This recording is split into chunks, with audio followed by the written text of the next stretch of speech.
really cathartic process because it just creates a space for your sacred container where you can return to whenever you want to meditate, whenever you want to think deeply or contemplate any aspect of your abortion.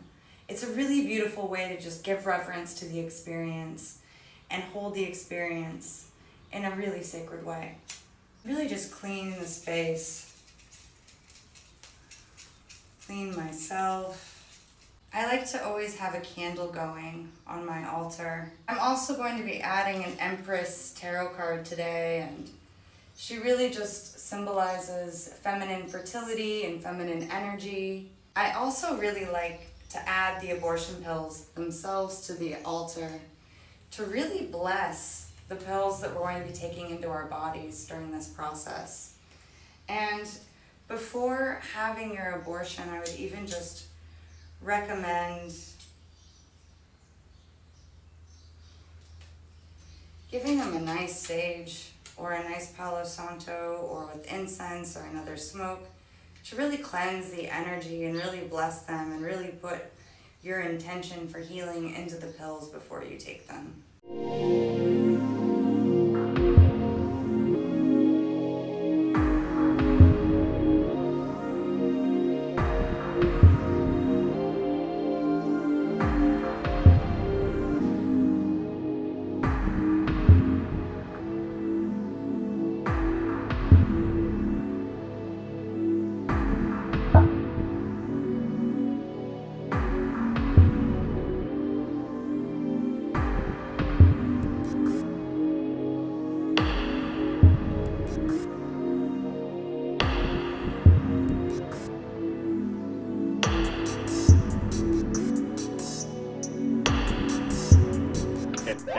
Why? Get the why. This is a perfect example of how Atari home computing programs are making learning fun.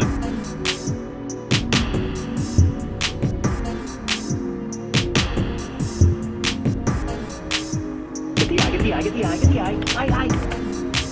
Just by playing this game, she can become a real typist.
Is the demise of video games greatly exaggerated?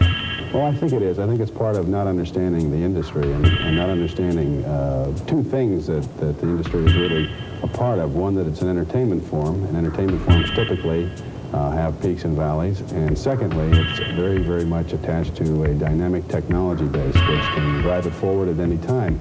We think this is a step in the right direction.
We think that the video game industry is still in its infancy. We're not about to say that it's over.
There's a lot that can be done. There's a lot of things to do yet in the industry with regard to laser disc technology, with regard to music, with regard to voice.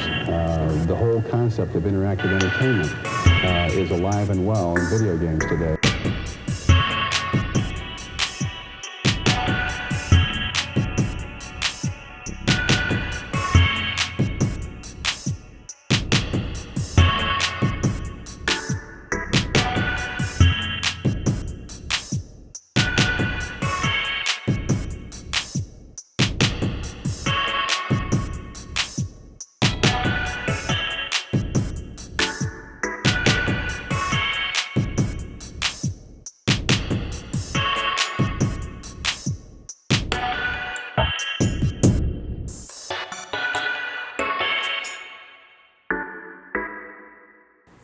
Well, they come as if from outer space in a variety of weird guises. Defender, Pac-Man, asteroids. To fans, they represent a challenge. But to critics, as Terry Drinkwater reports, they are a menace. Come on in. It's almost another world here in the video arcades of America. 1 billion games are played every month, a quarter each for Escape, which can last a long time if you're skilled. Pitch yourself against the computer. Millions, mostly teenagers, have.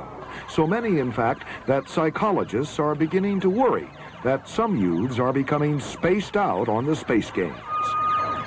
You can't get hooked on it. Are you? Yeah. It keeps on making you play the game. Once you start to play it for a while, you keep on playing it. Any normal person would want to beat the machine. And you come back? Oh, sure. Again? Oh, sure. Again? Yeah. Many cities have reacted by making the arcades off limits to all under 17 from 8 to 3. This is the after-school rush in Oakland. Long hours at the screens, psychologists say, can lead to extreme introversion. Youngsters communicating in a video fantasy land and not with their peers or parents. It's not addictive in the sense of a drug dependency where you're going to have withdrawal symptoms. But it is physically, you can become physically dependent upon it because you get an arousal and then a relaxation response. It's the same as a roller coaster or gambling or playing cards intensely. Many teenagers are frank in admitting their dependency. Well, it's the moving lights partly. Some of these games are really hard to do. It just takes a lot of skill, hand-eye coordination, and it doesn't cost as much as some other things, and it's legal.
There's no excuse for anyone being unvaccinated. This continues to be a pandemic of the unvaccinated. So we got to make more progress.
isimo-ke esibona lesi endaweni-ke yaseTembisa shut down. Today, I'm proud to say that under the UK's presidency, the group of the world's 7 most advanced economies, the G7, is launching a set of public policy principles for retail central bank digital currencies, CBDCs.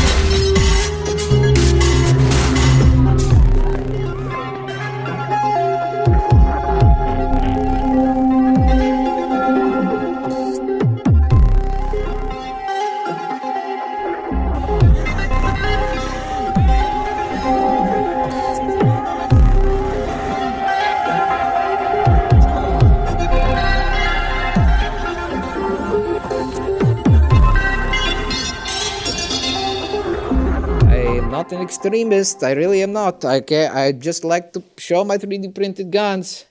I guess maybe I'll put airsoft next time on the hashtag. Maybe I won't get the lead.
Once a year, you should be able to get an annual booster, single dose, that has in the vial all those mRNAs for all those viruses that are of course adapted to the strain of the season, like flu, like COVID strain and so on. And the idea is a bit like the iPhone, where as you know, a lot of us buy a new iPhone every September, and you get new apps, and you get refreshed apps, refreshed apps.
everything out.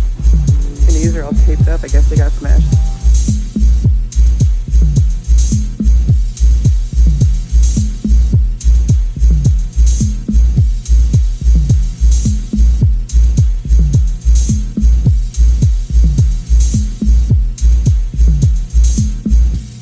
In the face of a global crisis, no single country, organization, or agency can go it alone.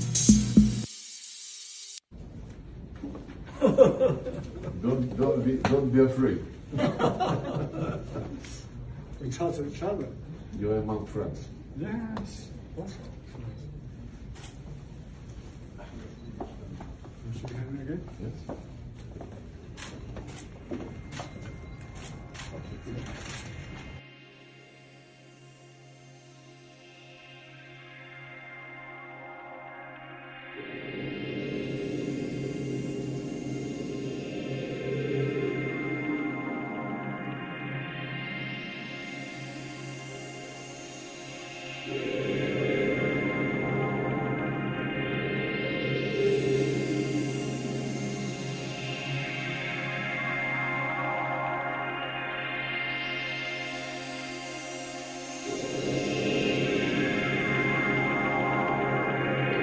The clouds that parted following the end of the Cold War are gathering once more. We have been extraordinarily lucky so far, but luck is not a strategy, nor is it a shield from geopolitical tensions boiling over into nuclear conflict. Today, humanity is just one misunderstanding, one miscalculation away from nuclear annihilation.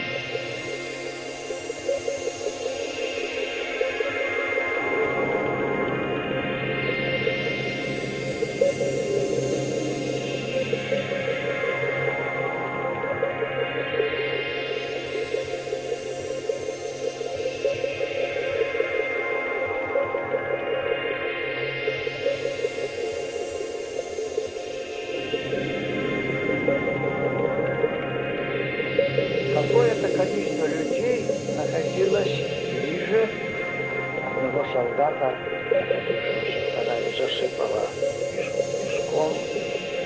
Солдат погиб в одном из близлежащих сел. Местного населения было все выведено из зданий.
When I started using computers, there were only about a dozen computers in all of New York City. Now we all carry multiple computers in our pockets and our belts, but computation is a lot more pervasive than these gadgets we carry around. Take this rock, for example.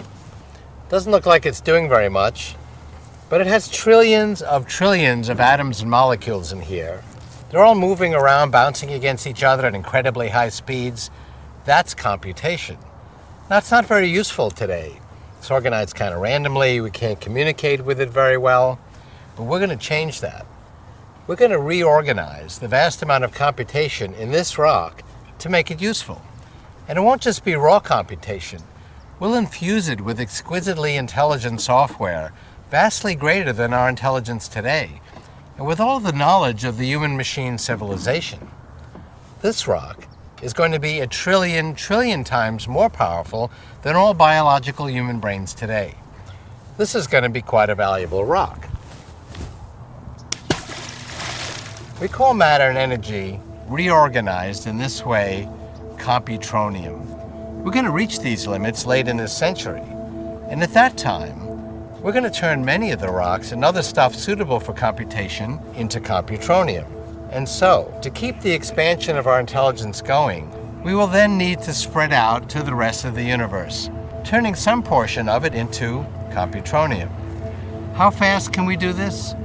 That depends on whether or not we can transcend or otherwise get around the speed of light as a limit. There are suggestions that there may be subtle ways of doing this. One possibility is to send intelligent nanobots through wormholes, which are basically shortcuts to apparently faraway places through other spatial dimensions beyond the three we're familiar with. Wormholes through space appear to be consistent with our understanding of physics. If it is indeed feasible to either find or build such wormholes, our intelligence will be so great that we'll be capable of engineering these shortcuts to reach other parts of the universe in brief periods of time. In that case, we could infuse the universe with our intelligence rather quickly. It would require only another century, that is, by the end of the 22nd century, to saturate the universe with computronium. On the other hand, if we can't get around the speed of light, it'll take a lot longer. But in either case, expanding our intelligence throughout the universe is our ultimate destiny. Cosmologists today argue about whether the universe will die in fire or ice. Fire means a big hot crunch, basically the opposite of the Big Bang. Ice means stars flying apart, eventually dying out.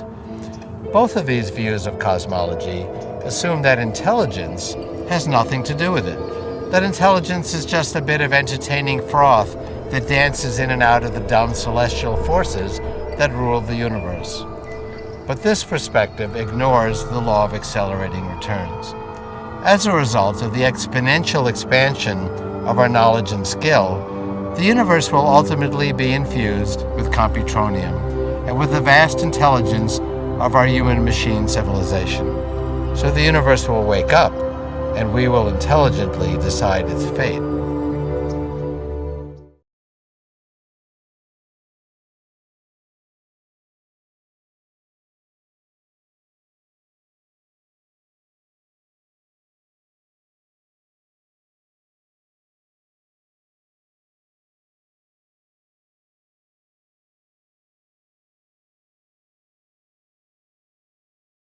Our next story is something straight out of a science fiction film. Sam Altman, the founder of OpenAI, has started a new project which can gift crypto tokens by scanning human beings. You heard that right.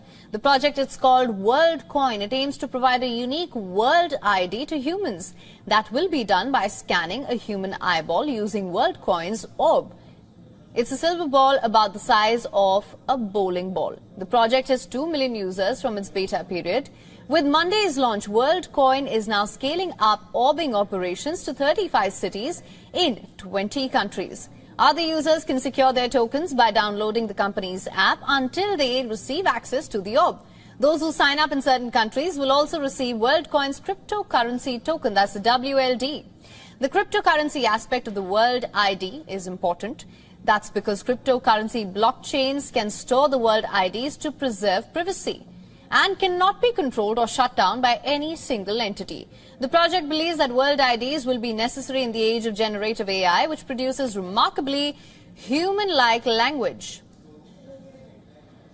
The project adds that world IDs could be used to differentiate between real people and AI bots.